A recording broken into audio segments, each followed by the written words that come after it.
இறைவா நீயே அனைத்தும், இறைவா நீ நன்றாக இருக்க வேண்டும். ஈரேழு உலகத்தையும் காத்தருளக்கூடிய அன்னை ஸ்ரீ உண்ணாமலை அம்மையுடனுரை தந்தை அண்ணாமலையார் பொற்கமலத்தை பணிந்து, அன்னை ஸ்ரீ லோபாமுத்ரா உடனுரை தந்தை அகத்திய மாமுனிவர் திருவடிகளை பணிந்து இந்த பதிவினை வெளியிடுகின்றோம். வணக்கம்.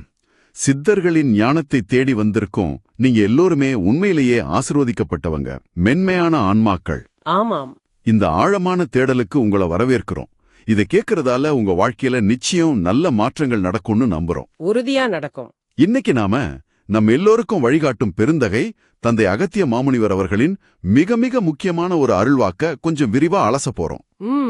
இது 2025 வருஷம் ஜூலை 27 திருநெல்வேலி பக்கத்துல பாபநாசத்துல பாபநாசர் கோயில் கிட்ட நடந்த கூட்டு பிரார்த்தனையில அகத்திய பெருமான் கருணையோட அருளியது. ஆமா, சித்தன் அருள் வலைப்பதிவுல பதிவா இது வந்திருக்கு. சரி, முதல்ல இந்த உரையாடலை முழுசா கேட்கறதால உங்களுக்கு என்னென்ன நன்மைகள் கிடைக்கணும் ஒரு சின்னதா பாத்திரலாம் இல்லையா? கண்டிப்பா சொல்லுங்க. 1, கலியுகத்தோட உண்மையான நிலை என்ன, அதோட சவால்கள் என்னன்னு தெளிவா புரிஞ்சுக்கலாம். 2, வெறும் மேலோட்டமான பக்தியை தாண்டி உண்மையான ஆன்மீக பாதையில எப்படி நடக்கிறதுன்னு தெரிஞ்சுக்கலாம். இது ரொம்ப முக்கியம். 3, தந்தை அகத்தியர் மாதிரி மகா சித்தர்களோட வழிகாட்டுதல் நமக்கு ஏன் தேவை, அதை எப்படி பெறதுன்னு உணர முடியும். ஆமா. 4, வாழ்க்கையில வர்ற கஷ்டங்கள் துன்பங்கள் இதிலிருந்து விடுபட்டு ஆரோக்கியமா பரிசுத்தமா சந்தோஷமா வாழறதுக்கான சில ரகசியங்கள் புரிய வரும். சரி. 5, ரொம்ப முக்கியமா நமக்கு உள்ளே இருக்கிற அந்த இறை சக்தியை எப்படி தட்டி எழுப்புறதுங்கிறதுக்கான வழிகள் புலப்படும். அருமை. இது வெறும் தகவல் இல்லைங்க, இது நம்ம வாழ்க்கை பயணத்துக்கே ஒரு வழிகாட்டி. மகா சித்தர்களோட இந்த பழமையான ஞானம் நம்மள நிச்சயம் மேம்படுத்தும். இது தந்தை அந்தட்டியர் மாமுனிவர் நம்ம எல்லாரையும் அவரோட குழந்தைகள் சேய்கள் அப்படிங்கிற ஒரு பேரன்போட ரொம்ப கருணையா சொன்ன வாக்கு அது. ஓ, கலியுகம் எப்படி இருக்கும், இந்த சூழ்நிலை நம்ம குழம்பாம தெரிவா எப்படி வாழ்ந்து இறைவனை அடையிறது அப்படிங்கறத மிக மிக ஆழமா விளக்கி இருக்கார். சரி, அப்ப இதை இன்னும் கொஞ்சம் விரிவா பார்க்கலாம். மாமுனிவர் அகத்தியர் என்ன சொல்றாருன்னா, கலியுகத்துல மனுஷனுக்கு பெரிய ஏற்றங்கள் இருக்காதுங்கிறாரே.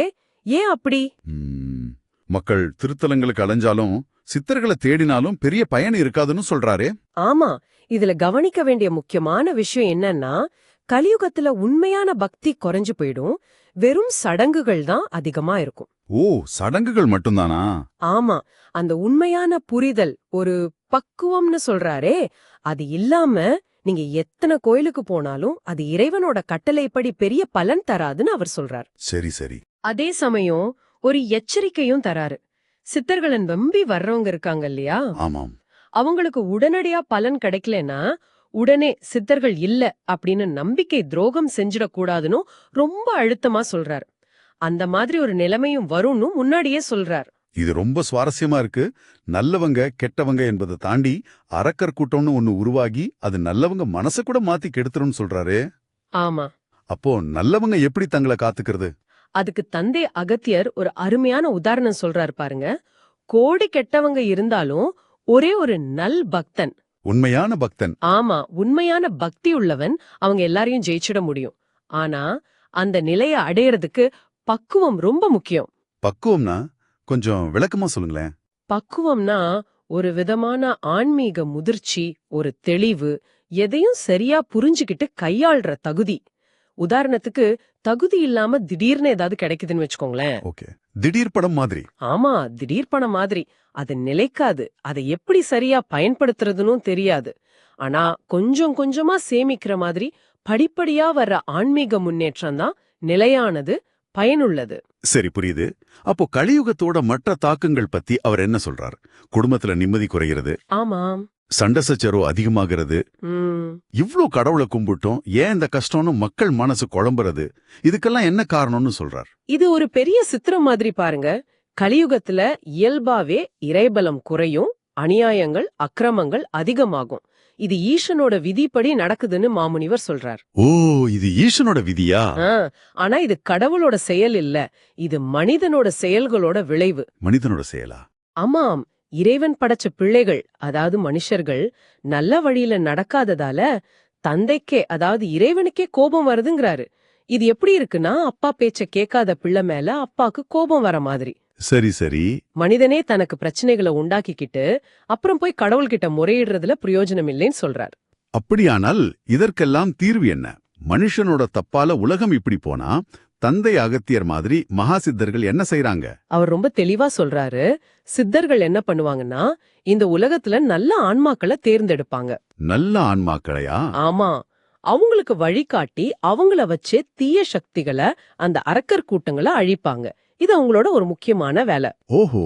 கலியுகத்துல பிறக்கிறதே அதிக பாவம் செஞ்சதால் தான் சொன்னாலும் தந்தை அகத்தியரை உண்மையா நாடி வர்றவங்கள, ஆமா.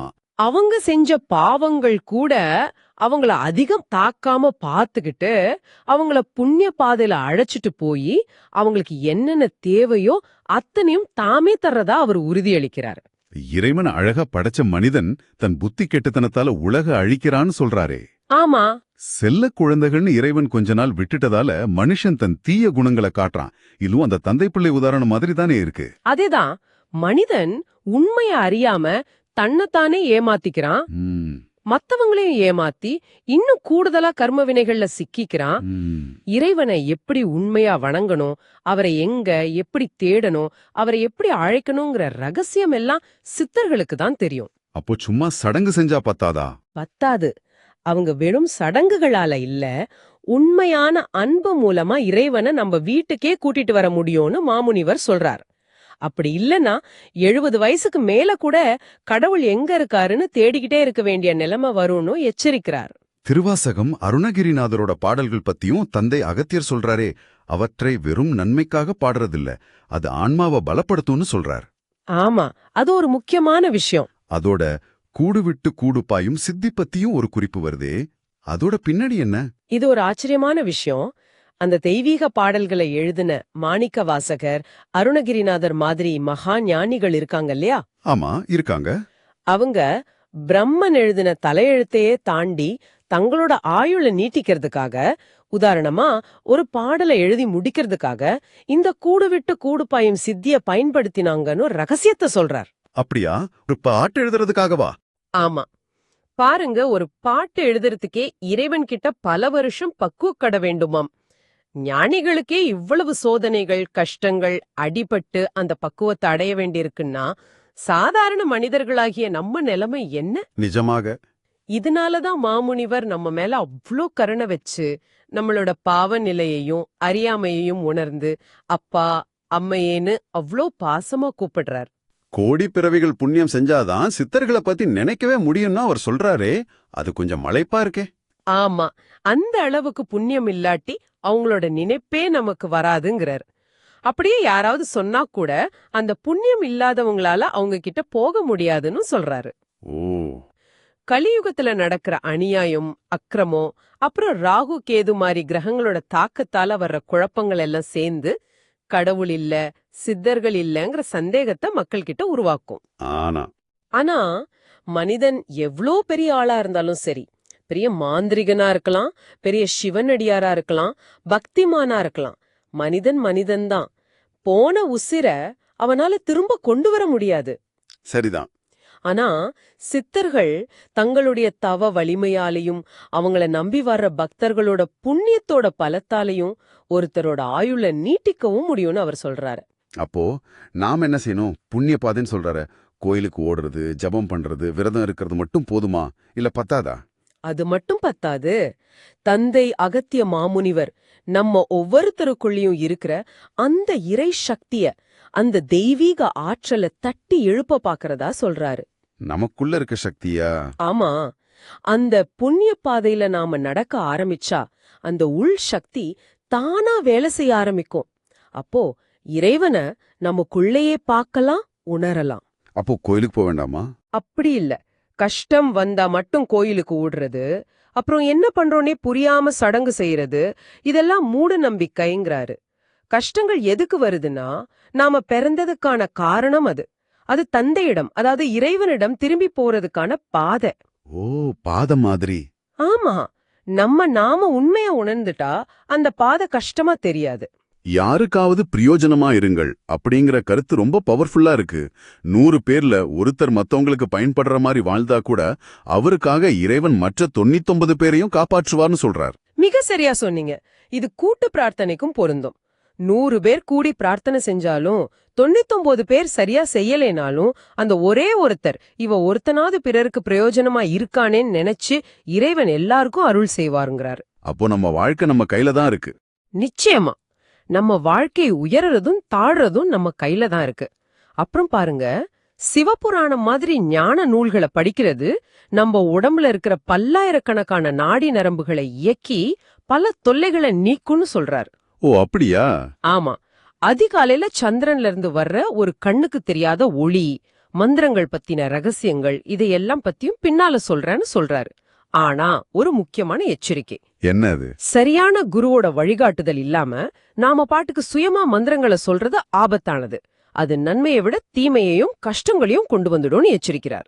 இது ரொம்ப முக்கியம். வெளி வேஷங்களை விட உள்ள தூய்மைதான், அந்த உள்ளம் தான் இறைவனுக்கும் சித்தர்களுக்கும் முக்கியம் என்கிறார். ஆக மொத்தத்துல இன்னைக்கு உலகத்துல நடக்கிற குழப்பங்களுக்கு காரணம் மனிதனோட ஆட்சி தான். இறைவனோட ஆட்சியோ சித்தர்களோட ஆட்சியோ இல்ல. கரெக்ட். ஆனா நல்ல விஷயம் என்னன்னா, கருணை உள்ளம் கொண்ட தந்தை அகஸ்தியர் போன்ற மகா சித்தர்கள் நம்மை கைவிடல, நம்மை காப்பாற்ற திரும்பவும் வந்திருக்காங்க.